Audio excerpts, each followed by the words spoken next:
नमस्कार दोस्तों, मैं राकेश आप सभी का स्वागत करता हूं अपनी क्लास 2 में, जिसमें हम आज बात करेंगे फ्रेमिंग ऑफ इंडियन कॉन्स्टिट्यूशन। आज ये दूसरी क्लास है। इसमें हम देखेंगे कि किस तरह से भारत का जो संविधान है वो बना है, किस तरह से वो फ्रेम हुआ है, कितने इसमें दिन लगे, वर्ष लगे, ये हम यहाँ पे देखेंगे। और कुछ महत्वपूर्ण क्वेश्चन और जो फैक्ट होंगे वो भी यहाँ पे देखने की कोशिश करेंगे। तो चलिए देखते हैं। जो कॉन्स्टिट्यूंट असेंबली थी उसके द्वारा भारत के संविधान को अडॉप्ट और फ्रेम किया गया था। और कॉन्स्टिट्यूंट असेंबली जो थी वो नवंबर 1946 में बनाई गई थी। किसके अंतर्गत? कैबिनेट मिशन प्लान 1946 के अंतर्गत।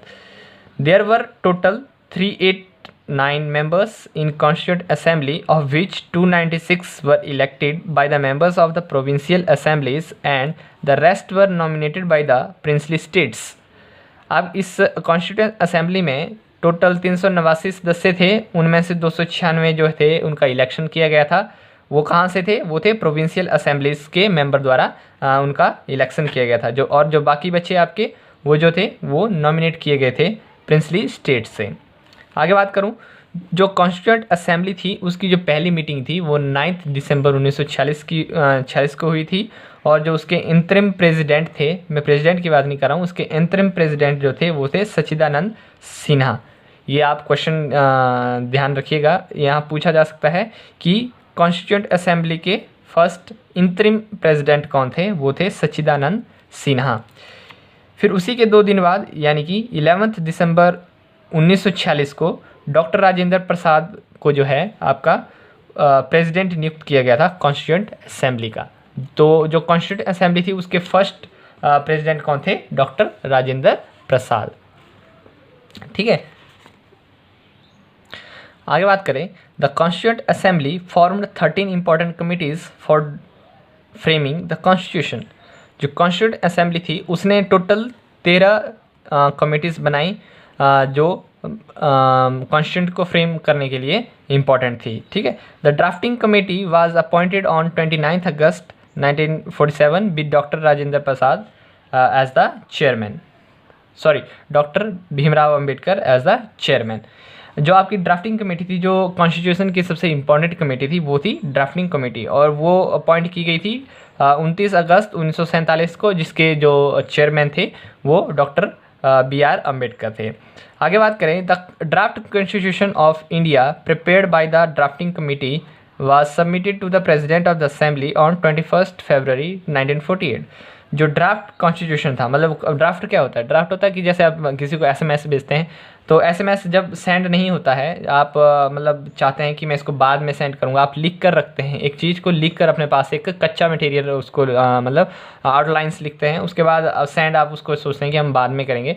तो एक ड्राफ्ट बना लिया था जिस पर फिर उसके बाद डिस्कस होनी थी कि कौन से प्रोविज़न हटाए जाएँ, कौन से प्रोविज़न कॉन्स्टिट्यूशन में रखे जाएँ। तो उस तरह का जो ड्राफ्ट कॉन्स्टिट्यूशन था, मतलब कॉन्स्टिट्यूशन का जो ड्राफ्ट था वो प्रिपेयर किया गया था मतलब ड्राफ्टिंग कमेटी द्वारा, और सबमिट किया गया था कॉन्स्टिट्यूंट असेंबली के प्रेसिडेंट को 21 फरवरी 1948 को। आगे बात करें, on 26 November 1949 the people of India through the Constituent assembly adopted, enacted and gave themselves the constitution of India. मतलब 26 नवंबर 1949 को भारत के लोगों ने कॉन्स्टिट्यूंट असेंबली के थ्रू जो हमारा संविधान था उसको स्वीकार किया था। कब किया गया था? इसको अडॉप्ट कब किया गया था? 26 नवंबर 1949 को। तो ये डेट आप याद रखिएगा, ये डेट इम्पॉर्टेंट है। आगे बढ़ते हैं। The constitution was finally signed in by the members of constitution assembly on 24 जन 1950 which was the last day of constitution assembly. क्या हुआ था कि जो आपका हमारा कॉन्स्टिट्यूशन है वो साइन किया गया था 24 जन 1950 को, और वही कॉन्स्टिट्यूशन असेंबली का आखिरी दिन भी था। ठीक है, आगे बात करें। During this period the constitution assembly acted as a temporary parliament. इस बीच जब हमारा संविधान बन रहा था तो जो कॉन्स्टिट्यूंट असेंबली थी वो एक टेम्परेरी पार्लियामेंट की तरह काम कर रही थी, और ये कब से कब तक कर रही थी? 15 अगस्त 1947 से लेकर 26 नवंबर 1949 तक। ठीक है, आगे देखें। It is considered to be the second lengthiest constitution in the world after the constitution of Yugoslavia. Bharat का संविधान दुनिया का दूसरा सबसे लंबा संविधान है पहला किसका है? यूगोस्लाविया का। ये इम्पोर्टेंट है, इसको आप ध्यान रखिए। ठीक है, आगे बढ़ें। Originally it had 22 parts, 395 articles and 8 schedule. जब हमारा संविधान स्वीकारा गया था शुरुआत में, तो इसमें 22 पार्ट्स थे, 395 आर्टिकल थे और 8 शेड्यूल थे। आगे बात करें, it took 2 years 11 months and 18 days of time. हमारे संविधान को बनाने के लिए टोटल 2 साल 11 महीने और 18 दिन का टाइम लगा था। Total cost 6.4 crore rupees. इसमें इस संविधान को बनाने के लिए जो कुल खर्चा हुआ था वो हुआ था 6.4 करोड़ रुपयों का। आगे बात करें, the design of national flag was adopted by the constitution assembly on July 22, 1947।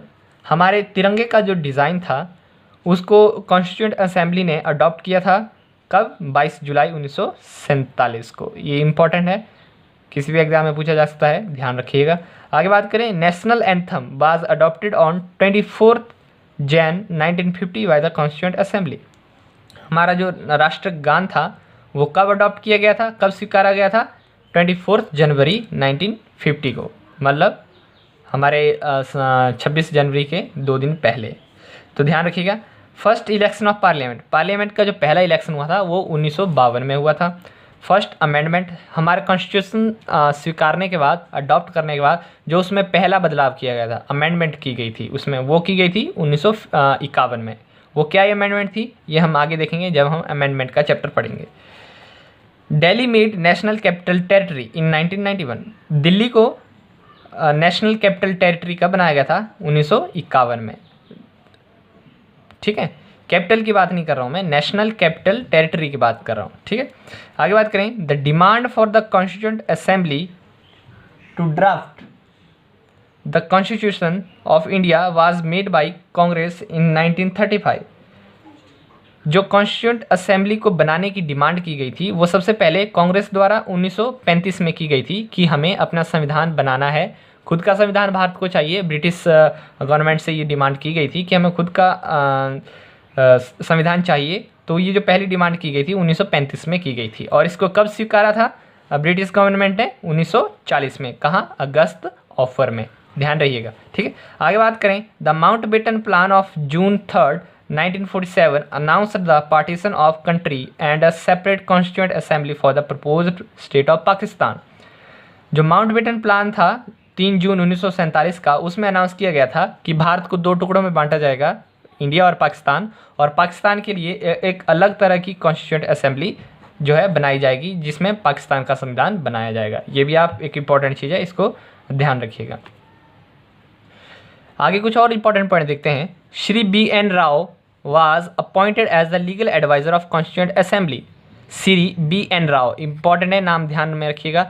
Shri BN Rao को जो है, जो भारत की कॉन्स्टिट्यूंट असेंबली बनी थी उसका लीगल एडवाइज़र नियुक्त किया गया था। BR Ambedkar is rightly regarded as a father of the Indian constitution. Bhimrao Ambedkar को जो है भारत का संविधान का पितामह कहा जाता है। और क्यों कहा जाता है? क्योंकि वो चेयरमैन थे ड्राफ्टिंग कमेटी के, और सबसे इम्पोर्टेंट कमेटी जो थी वो ड्राफ्टिंग कमेटी ही थी। जो भी वो मतलब उन्होंने ड्राफ्ट करना था, जो भी चीज़ें हमारे कॉन्स्टिट्यूशन में डालनी थी, वो सब काम जो था ड्राफ्टिंग कमेटी का था, और वो उनके चेयरमैन थे और उनकी देखरेख में वो सब चीज़ें वहाँ डाली गई हैं। तो इसलिए जो है उनको भारत के संविधान का पितामह कहा जाता है। आगे बढ़ें। Jan 26 was selected as the date of commencement of the Constitution of India because on this date in 1930 Indian people observed Independence Day following the resolution of Purna Swaraj of the Congress session held in the midnight of December 31, 1929 at Lahore। जनवरी 26 को ही क्यों जो है हमारा गणतंत्र दिवस या हमारे जो कॉन्स्टिट्यूशन है उसको अडॉप्ट करने का दिन माना गया? क्योंकि इसी दिन 1930 में क्या हुआ था, कांग्रेस का जो सेशन था, लाहौर सेशन, उसमें जो है मतलब कांग्रेस के जो सदस्य थे उन्होंने पूर्ण स्वराज का फैसला किया था, अपने आप को ब्रिटिश गवर्नमेंट से फ्री एक प्रकार से किया था। ठीक है। तो ये कुछ चीज़ें थी जो हमें अपने कॉन्स्टिट्यूशन के बारे में पता होनी चाहिए कि किस तरह से हमारा कॉन्स्टिट्यूशन बना, क्या क्या इसमें स्टेप्स रहे। तो मैंने बहुत कुछ आपको चीज़ें यहाँ पे बताई हैं जो इंपॉर्टेंट चीज़ें थी, तो आप इन चीज़ों को ध्यान में रखिएगा। अगर कुछ कमी वीडियो में दिखती है तो कमेंट करके मुझे ज़रूर बताएं, या कुछ जिसमें नॉलेज में आपको लगता है कि ये चीज़ गलत है तो उसको भी मुझे आप ज़रूर बताएं। वीडियो देखने के लिए धन्यवाद। हो सके तो चैनल को सब्सक्राइब करिए, वीडियो को लाइक करिए और अपने फ्रेंड्स के साथ शेयर करिए। मिलते हैं नेक्स्ट वीडियो में, तब तक के लिए गुड बाय।